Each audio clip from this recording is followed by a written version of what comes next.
அடுத்த மாதம் இறுதியில் தேர்தல் அறிவிச்சிருவாங்க. கோட் ஆஃப் கான்டக்ட் வந்துடும். என்ன திட்டத்தை நிறைவேற்ற முடியும்? எப்படி மக்களை ஏமாற்றுறாங்க பாருங்க. தினந்தோறும் ஒரு புதிய திட்டத்தை அறிவிக்கிறது, அடிக்கல் நாட்டுறது, விளம்பரப்படுத்துவது, அத்தனை வெற்றி விளம்பரம். மக்களை ஏமாற்றுவதிலே நம்பர் 1 முதலமைச்சர் இன்றைய முதலமைச்சர் ஸ்டாலின் அவர்கள்.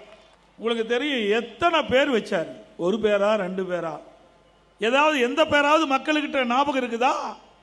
ஒரு பெயரை வைப்பாரு, ஒரு திட்டத்தை அறிவிப்பாரு, ஒரு பெயரை வைப்பாரு, போட்டோ ஷூட் போடுவாங்க, நம்ம பத்திரிகையாளர் அழகாக பிடிச்சு வெளியிடுவாங்க. அதோட முடிஞ்சு போச்சு.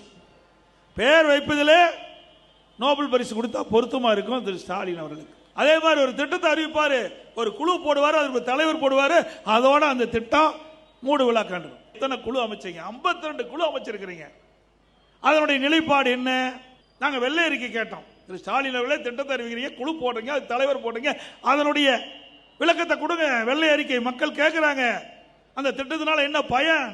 அத்தனையும் வெற்றி விளம்பரம். அதோட அந்த திட்டம் முடக்கப்பட்டு விடும். இப்படி மக்களை தினந்தோறும் ஏமாற்றி தொலைக்காட்சியிலையும் பத்திரிகையிலும் வருகின்ற செய்தி தான் நாம் பார்த்து கொண்டிருக்கிறோம். இந்த ஆட்சியில் மக்களுக்கு எந்த பலனும் கிடைத்ததாக தெரியவில்லை.